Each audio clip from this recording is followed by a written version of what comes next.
Hello বন্ধুরা, আমি Sonai education academy চ্যানেলে তোমাদের সকলকে স্বাগত। আজ ক্লাস 12 থার্ড সেমিস্টারের পরিবেশবিদ্যার গুরুত্বপূর্ণ কোশ্চেন নিয়ে এসেছি, দেখেন।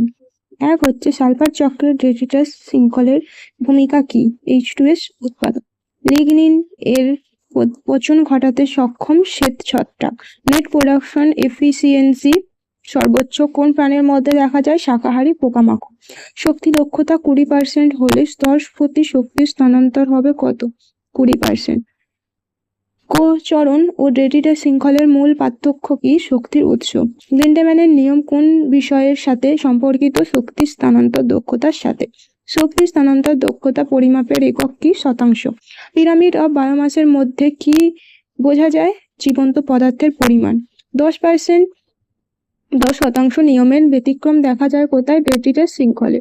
শক্তি দক্ষতা বৃদ্ধির ফলে কি ঘটে? ট্রাফিক স্তরের সংখ্যা বাড়ে। পিক লেভেলের সংখ্যা সাধারণত কয়টি? 3 থেকে 5টি। ভারতে কয়টি অভয়ারণ্য আছে? 421টি। জীববৈচিত্র্যের উষ্ণ কেন্দ্রের একটি উদাহরণ হলো সাইলেন্ট ভ্যালি। পশ্চিমবঙ্গের একটি অভয়ারণ্য হলো জলদাপাড়া। যে প্রজাতি বিগত 50 বছরে দেখা যায়নি তাদের কি বলে? লুপ্ত প্রজাতি। পৃথিবীতে কত প্রকার জীব প্রজাতির পরিচয় জানা গেছে? 17টি। রামসার সম্মেলনের অনুষ্ঠিত হয় কত খ্রিস্টাব্দে? 1971 খ্রিস্টাব্দে। ভারতে বন্যপ্রাণী সংরক্ষণ আইন পাস হয় কত খ্রিস্টাব্দে? 1972 খ্রিস্টাব্দে। জিন শব্দটি প্রথম ব্যবহার করেন যে বিজ্ঞানী? জোহানসেন। ভারতে অরণ্য সংরক্ষণ আইন পাস হয় 1980 খ্রিস্টাব্দে। জীববৈচিত্র্যের তৃতীয় ধাপ হলো বাস্তুতাত্ত্বিক বৈচিত্র্য। সর্পগন্ধা গাছের বিপন্নতার কারণ কি? অতি ব্যবহার। JFM এর পুরো কথাটি কি? Joint forest management. এটি খুব গুরুত্বপূর্ণ একটা কোশ্চেন, তোমরা দেখে যাও। পূর্ব হিমালয় হটস্পটে সুরক্ষিত একটি বিপন্ন প্রাণী রেড পান্ডা। ভারতবর্ষের দুটি বিপন্ন স্তন্যপায়ী প্রাণীর নাম কি? এক হচ্ছে ভারতবর্ষের জাতীয় পশু বাঘ, দ্বিতীয় হচ্ছে ভারতীয় একশৃঙ্গ গন্ডার। জীববৈচিত্র্য সংরক্ষণের পদ্ধতিকে কত ভাগে ভাগ করা হয় ও কি কি? 2 ভাগে ভাগ করা হয়।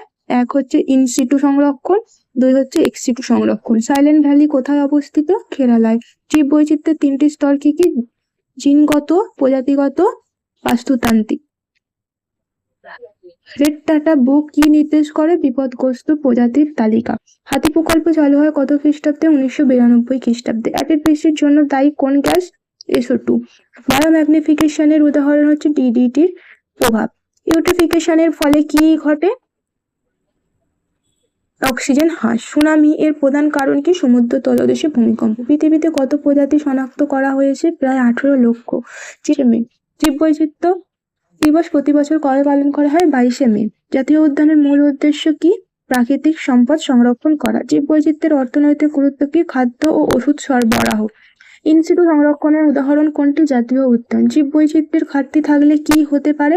খাদ্য সংকট। জিনগত বৈচিত্র্যের মূল কারণ কি? প্রজনন ও মিউটেশন। বাস্তুতন্ত্র বৈচিত্র্যের মূল উপাদান কি? জলবায়ু, মাটি, উদ্ভিদ আর প্রাণী। জীববৈচিত্র্য ক্ষয় রোধে কোন আন্তর্জাতিক দিবস পালন করা হয়? বিশ্ব পরিবেশ দিবস। এটা তোমরা সবাই জানো। বিলুপ্ত প্রজাতি বলতে কি বোঝায়? যেসব প্রজাতি ধ্বংসের পথে। এক প্রজাতির বিলুপ্ত সম্ভাবনা বাড়ায় অতিরিক্ত শিকার। পরিবেশের ভারসাম্য নষ্ট হলে কি ক্ষতি হয়? প্রাকৃতিক দুর্যোগ ও প্রজাতি বিলুপ্ত হয়। পরিবেশে অক্সিজেনের পরিমাণ বাড়াতে কি করা উচিত? বেশি করে গাছ লাগানো উচিত। সূর্যালোক কোথায় কেন গুরুত্বপূর্ণ? সূর্য খাদ্য তৈরির জন্য, উদ্ভিদে গুরুত্বপূর্ণ।